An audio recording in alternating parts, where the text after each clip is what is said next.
我冇諗過人生好似拍戲咁樣咯，喺條七海公路裏面截順風車，真係入晒手啊，嗌晒救命，企喺路中心叫啲車停車埋我。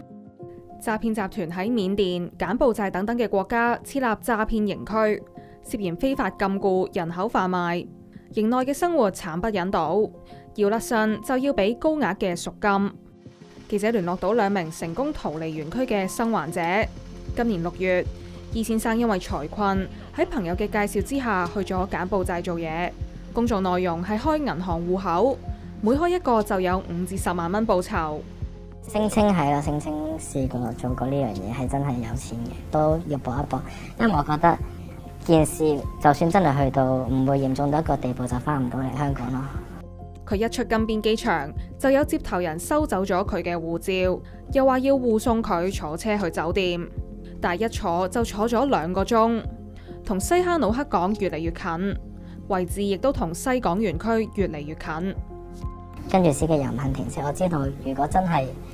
車咗喺西港就唔得嘅，我咪拖低佢個波，即係拉佢支波棍，整慢架車，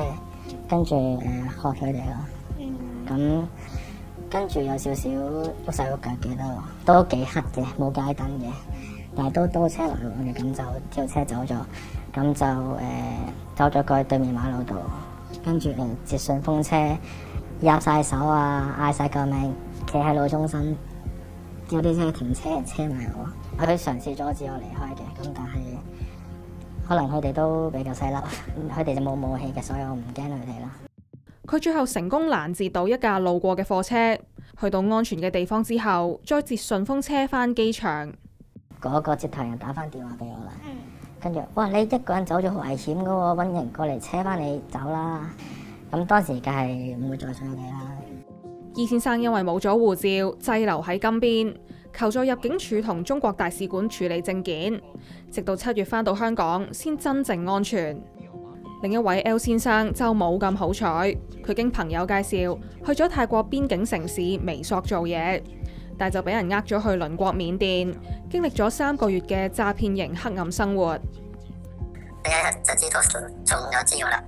因為我去到已經上閘，我都冇夠得賠錢啦，佢話要賠咧，賠好多錢。L 先生只係肯做電騙以外嘅工作，每日差唔多做13個鐘。嗰個園區咧五花八門，嗰個園區咧有好多間公司，起碼有10幾間公司，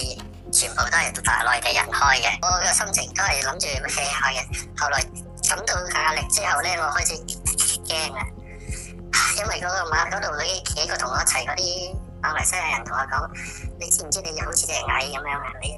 知道啦，你哋我哋嘅生命啊，連一隻蟻都不如啊！佢要踩死你，就踩死你。你唔幫佢揾下使揾錢俾佢哋，呢個係佢哋嘅心聲，令我哋啲豬仔啊！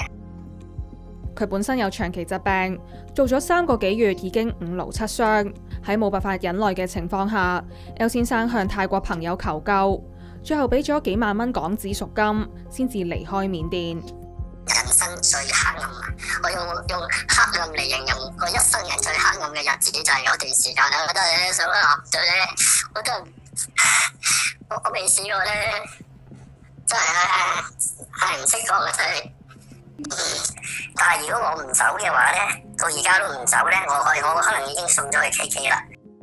重獲自由之後，佢哋呼籲唔好隨便相信世界上有條件異常優厚，但係能力要求又唔高嘅工作。